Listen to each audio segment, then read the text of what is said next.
सहनाववतु सहनौ भुनक्तु सह वीर्यं कर्वावहै तेजस्विनावधीतमस्तु मा विद्विषावहै।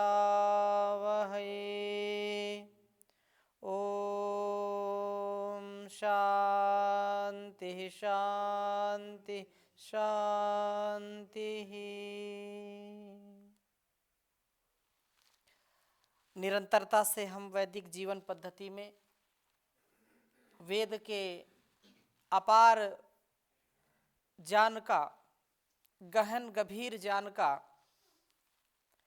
पान कर रहे हैं और इस ज्ञान को यदि हम किंचित मात्र भी अपने स्वभाव में उतार पाएं तो हमारे जीवन का कल्याण हो जाएगा, हम धन्य हो जाएंगे। यज्ञशीलता तथा आत्मधारण की शक्ति से हम परिपूर्ण हो जाएंगे। प्राणों की साधना का विषय चल रहा था और आज हम ऋग्वेद के प्रथम मंडल के 28वें सूक्त के अंतिम मंत्र, छठे मंत्र का स्वाध्याय करेंगे और इसके बाद बहुत ही सुंदर आगे का सूक्त होगा, उसकी चर्चा हम अगली कक्षा में करेंगे। आज हम चर्चा करेंगे प्राण साधना व स्वधा। जो अपने स्वभाव में यजनशीलता का आधान करता है तथा ज्ञान को निरंतर बढ़ाने का प्रयास करता है, वह उन्नति को सदैव प्राप्त होता है।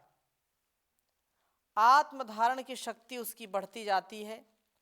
आत्म अनुकूल आचरण में वह सदा आगे बढ़ता जाता है, प्रतिकूल आचरण नहीं करता है, आत्म विमुख नहीं होता है, आत्म कल्याण के लिए संसार में सेवा सत्कार करता है। और वैसे भी मनुष्य जन्म का जो पावन उद्देश्य है, आत्मनो मोक्षार्थम जगत हिताय च, आत्म कल्याण के लिए हमने जन्म लिया है और जग के कल्याण के लिए लिया है। दो उद्देश्य हैं, अपना कल्याण करना और अपने साथ साथ जग कल्याण करना, दूसरों का कल्याण करना। लेकिन हम उसको भूल ना जाएं, उससे भटक ना जाएं, इसलिए हमको साथ साथ उस परमात्मा की भक्ति, उसकी स्तुति, प्रार्थना, उपासना सदैव करनी चाहिए। इससे हमारा जो डावाडोल वाला स्वभाव होता है वो हम बच जाते हैं उससे। हम अडिग होकर के, अचल होकर के, अटल होकर के, स्थिर होकर के जीवन को जी पाते हैं। इसलिए हमारा सबका यह कर्तव्य है कि वेद का जो संकेत हमारे लिए है, हमारे दिव्य जीवन के लिए है, उसको हम करते जाएं तो निश्चित रूप से हमारा जीवन अच्छा बनेगा, सफल बनेगा। संसार में जो लोग दूसरों के लिए जीते हैं वो समझो अपने लिए जी रहे हैं, और जो केवल अपने लिए जीते हैं ये मान के चलिए कि वो अपने साथ भी विश्वासघात कर रहे हैं। क्योंकि अपने लिए जीना, केवल अपने प्राण पोषण के लिए, अपने भोग के लिए कार्य करना, तो वो भोग तो साथ में जाएगा नहीं, जाएंगे हमारे शुभ अशुभ कर्म, वैसे संस्कार। तो जितना, जैसे बैंक में लोग अपना खाता खुलाते हैं और उसमें जितना पैसा डालते हैं उतना ही तो मिलेगा। कभी कभी दीर्घकाल तक फिर ना दें तो उसमें से कुछ कट भी जाता है। ऐसे ही हमारे जीवन में जितना हम शुभ कर्मों को करते जाएंगे उतना ही हमारा खाता भरता जाएगा, और जितना हम सुख भोगना चाहेंगे उतना जो कमाई हमने की है उसको हम धीरे धीरे फिर कम करते जाएंगे। तो सेवा सत्कार को हम सदा बढ़ाते रहें, वेदानुकूल जीवन को जीते रहें, तो यह हितकारी रमणीय जीवन हमारा शुद्धमय पवित्रता से युक्त परस्परता से युक्त होगा। बहुत ही सुंदर मंत्र है, इसको हम पहले लिखते हैं फिर इस पर चर्चा करेंगे। ओम एषा स्या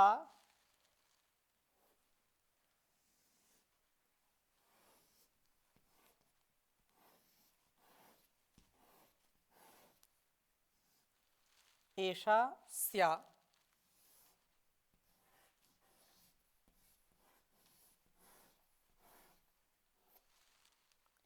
वो मरुतोनु भर्तृ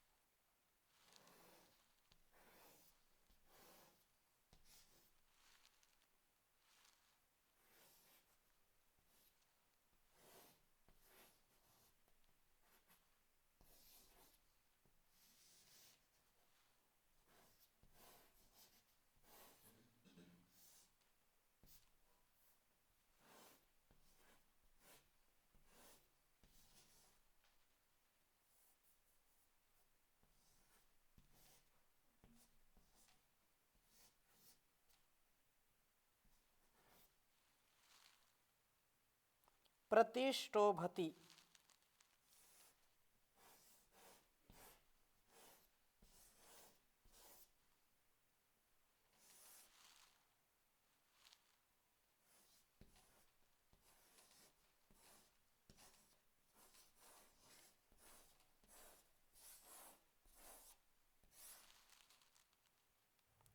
वाघतो न वाणी।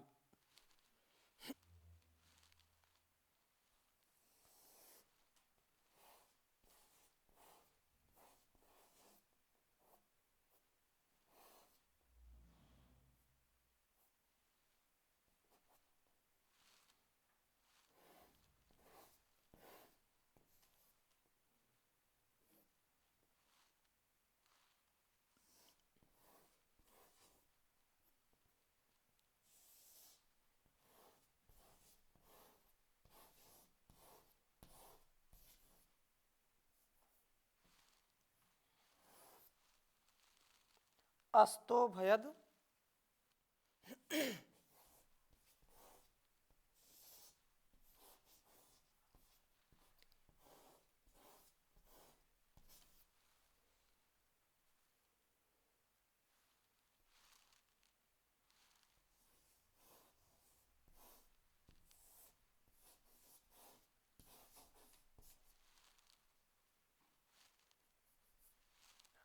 वृथा सामानु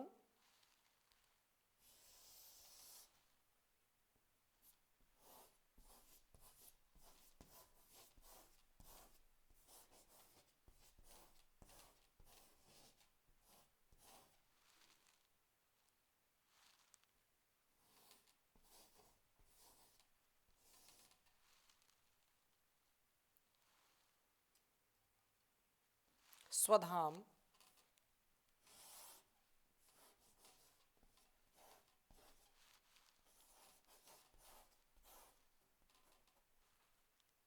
वृथा सामनु स्वधाम गभस्त्योः।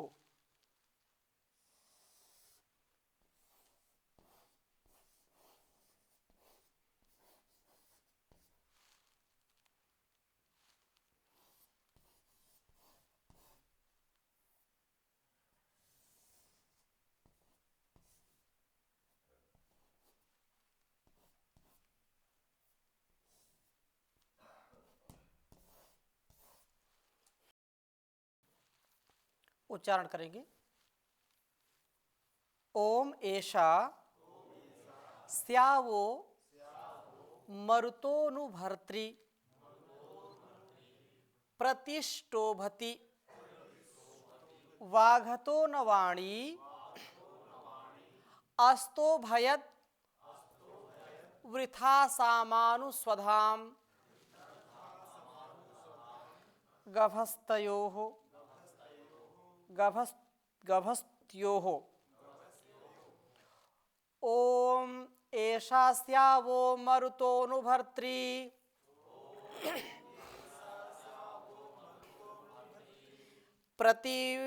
प्रतिष्ठोभति वाघतो न वाणी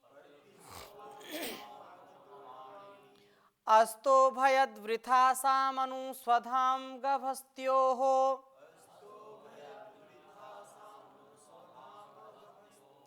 ओम एषा स्यावो मरुतोऽनुभर्त्री प्रतिष्ठोभति वाघतो न वाणी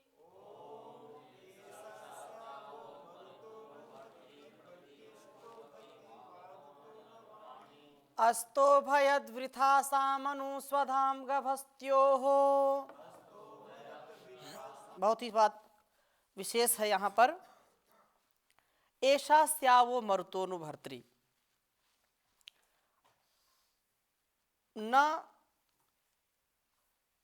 प्रति यहाँ स्टोभति वाघतो वाणी कहा, न अब, न संप्रत्यर्थे मतलब अब, वाघता जो जानी ऋत्विक की जान का वहन करने वाले यज्ञशील पुरुष की ऐसा यह स्या वाणी, हे मरुत, हे प्राणो, वह आपकी अनुभर्त्री, अनुक्रम से अनुकूलेन, जो अनुकूल है, अनुकूलता से जो भरण करने वाली हो करके, प्रतिष्ठोभति, एक एक का प्रत्येक का स्तवन करती है।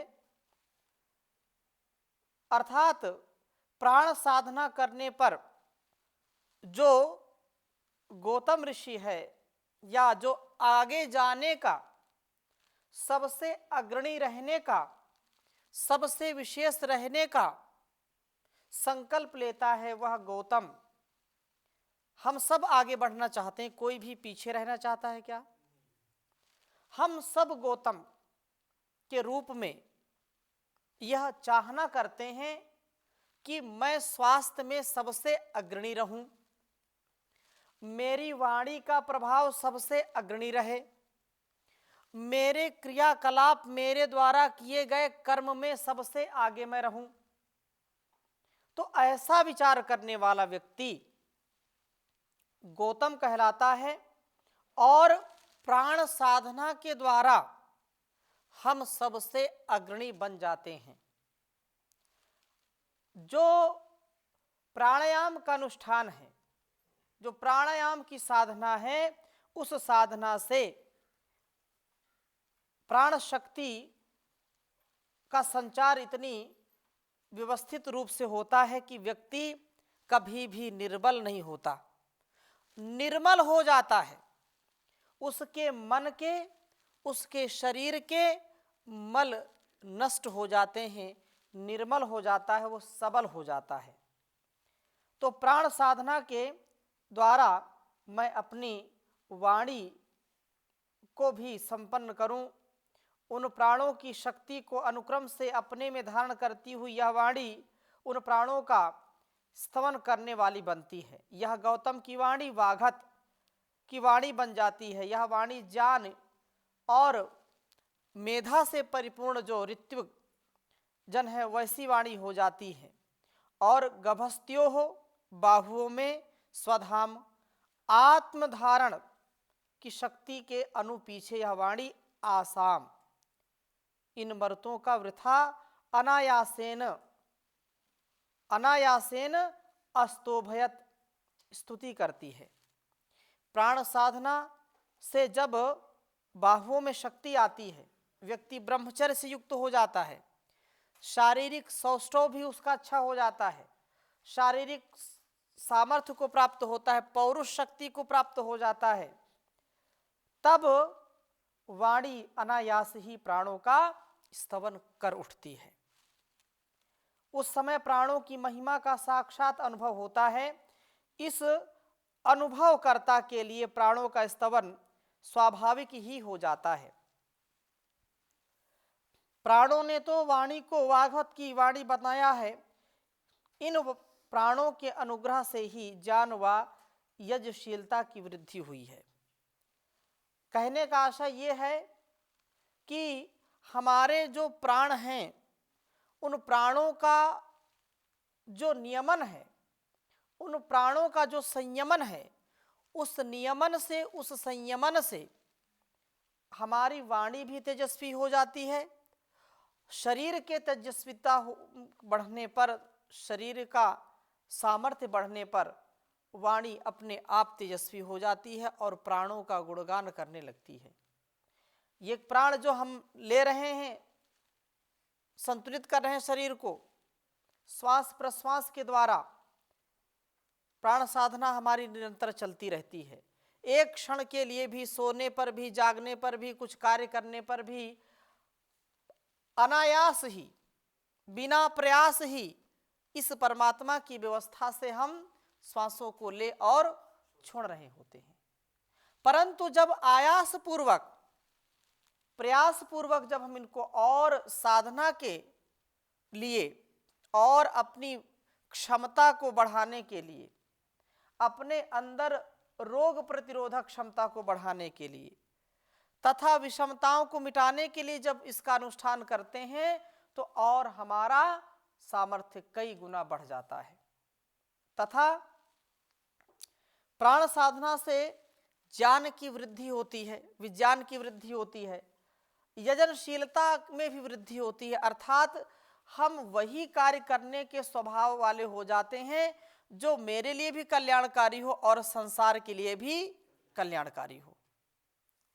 चाह कर के भी योगाभ्यास जो है करने वाला व्यक्ति, योगाभ्यासी, कभी भी गलत कार्य में प्रवृत्त नहीं होता है। चाह कर के भी उसको कितना भी कोई दबाव दे, कितना भी उसको कोई लालच दे, किसी के भी प्रभाव में, किसी के भी दबाव में वो आता नहीं है। उसका स्वभाव योगमय हो जाता है। वो चाहे निर्धन रहे, चाहे धनवान रहे, चाहे कोई उसके पास आकर के उसकी स्तुति करे, चाहे कोई निंदा करे, तो ये सामर्थ्य यहाँ योग से मिलता है और प्राण से मिलता है। जो प्राण सबसे प्राणों का प्राण है, जो परमपिता परमेश्वर है, उसकी शक्ति से ही हमारी शक्ति बढ़ती है। इस शक्ति को हम सदा आगे बढ़ाते जाएं। तो यही बात यहाँ पर कही है कि हे प्रभु, आप हमारे संपूर्ण शरीर और मन के स्वास्थ्य हैं, आप ही स्वस्थ बनाते हैं, आप ही हमको अपने आप में व्यवस्थित करने का सामर्थ्य प्रदान करते हैं। इसलिए हम सदा सौभाग्यशाली बने, उन्नति को प्राप्त हो, कभी भी अवनति हमारी न हो। ये दो रास्ते हैं, दोनों रास्ते, एक भोग का रास्ता है, एक योग का रास्ता है, एक योग साधना का रास्ता, एक भोग साधना का रास्ता है। हम किस पर जाना चाहते हैं ये हमारे ऊपर निर्भर करता है। ये हमारा संस्कार, हमारा स्वभाव, हमारी जो प्रकृति है उस पर निर्भर करता है। हम अपने स्वभाव को, अपनी प्रकृति को दिव्यता से परिपूर्ण कर लें, अपने स्वभाव में आध्यात्म का आधान करें, अपने स्वभाव में परमात्मा की भक्ति का आधान करें, तो हमारा यह जीवन सफल हो जाएगा और सुगंधित हो जाएगा, सुरभित हो जाएगा। नहीं तो दो प्रकार से जीवन को जीना है, कोई श्रेय का रास्ता चुनता है, कोई प्रेय का रास्ता चुनता है, कोई योग का रास्ता चुनेगा, कोई भोग का चुनेगा। तो ऐसे जीवन में फिर सुख और दुख दोनों आते रहते हैं, लेकिन इसका कारण जैसा आप बनाएंगे वैसा ही कार्य होगा। पेड़ यदि बबूल का लगाया है, कारण बबूल है, तो उसमें आम नहीं मिलेंगे, कांटे ही मिलेंगे। हम इस वेद मंत्र को आत्मसात करें तथा इसके संकेत के द्वारा अपने जीवन को योग साधना से भर लें। इसलिए बहुत सुंदर कहा है, एक झोली में फूल पड़े हैं, एक झोली में कांटे रे, कोई कारण होगा, अरे कोई कारण होगा। तेरे बस में कुछ भी नहीं, ये तो बांटने वाला बांटे रे, कोई कारण होगा, अरे कोई कारण होगा। पहले बनती हैं तकदीरें, फिर बनते हैं शरीर, यह है उसकी कारीगरी, तू है इतना क्यों गंभीर, अरे कोई कारण होगा, अरे कोई कारण होगा। नाग भी डस ले तो किसी को मिल जाए जीवन दान, चींटी से भी मिट सकता है किसी का नामो निशान। नाग भी डस ले तो किसी को मिल जाए जीवन दान, चींटी से भी मिट सकता है किसी का नामो निशान, अरे कोई कारण होगा, अरे कोई कारण होगा।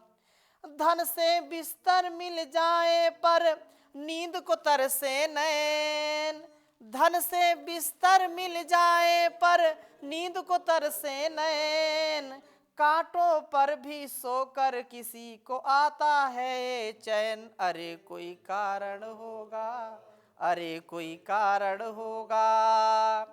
सागर से भी बुझ ना पाए कभी किसी की प्यास, सागर से भी बुझ ना पाए कभी किसी की प्यास, एक बूंद से भी हो जाए कभी किसी की आस, अरे कोई कारण, कोई कारण होगा। मंदिर मस्जिद में जाकर कभी न आए ज्ञान, मंदिर मस्जिद में भी जाकर कभी न आए ज्ञान, कभी मिले मिट्टी से मोती पत्थर से भगवान, अरे कोई कारण होगा, अरे कोई कारण होगा। एक झोली में फूल पड़े हैं, एक झोली में कांटे रे, कोई कारण होगा, अरे कोई कारण होगा। तेरे बस में कुछ भी नहीं, ये तो बांटने वाला बांटे रे, कोई कारण होगा, अरे कोई कारण होगा, अरे कोई कारण होगा, अरे कोई। एक ही जीवन में अनेक हम अनुभव करते हैं, एक ही आंगन में अलग अलग वृत्तियों के लोग हम देखते हैं, एक ही जैसा आहार विचार व्यवहार संस्कार देने पर भी स्वभाव अलग है। कोई योगमय जीवन जीने में रुचि रखता है, कोई भोगमय जीवन जीने में रुचि रखता है। किसी को धन दौलत संपत्ति में कोई रुचि नहीं है, उसका आध्यात्म में मन लगता है, और किसी को सत्संग में बैठने पर भी उसका मन नहीं लगता, अरे कोई कारण होगा। किसी को पढ़ने में आनंद आता है और किसी को पढ़ने में नींद आती है, कि अरे कोई माता पिता की सेवा में, गुरुजनों की सेवा में, बड़ों की आज्ञा में अपना गौरव समझता है और वो भाग भाग करके दौड़ दौड़ करके उनकी सेवा में लगता है, और कोई उनकी नजरों से बचता है, अरे कोई कारण होगा। ये जन्म जन्मांतरों के शुभ कर्मों का परिणाम होता है। जैसा जैसा बीज बोएंगे वैसे वैसे संस्कार होंगे। कोई उन बातों को स्वीकार करता है, अंगीकार करता है, और कोई उनका तिरस्कार करता है, अरे कोई कारण होगा। एक ही मां के गर्भ में जुड़वे बच्चे पलते हैं, जन्म होता है, बड़े होते हैं, एक ही जैसा आहार दिया, एक ही आंगन में एक ही जैसी शिक्षा मिली, लेकिन दोनों के स्वभाव में जमीन आसमान का अंतर होता है, अरे कोई कारण होगा। तो हम इस वेदमय विज्ञान को समझें, अपने जीवन को सफल बनाने का प्रयास करें। जैसा जैसा हम कारण जुटाएंगे वैसा वैसा हम बन जाएंगे। साधारण से साधारण व्यक्ति भी महान बन सकता है, ऐसा ही वेद का विज्ञान है, ज्ञान है। इस ज्ञान गंगा में डुबकी लगा करके अपने को धन्य करें। तो इन्हीं शुभकामनाओं के साथ, शुभ भावनाओं के साथ अपने इस वेद स्वाध्याय को आगे बढ़ाते रहेंगे। यही विराम लेते हैं। ओम शांति शांति शांति।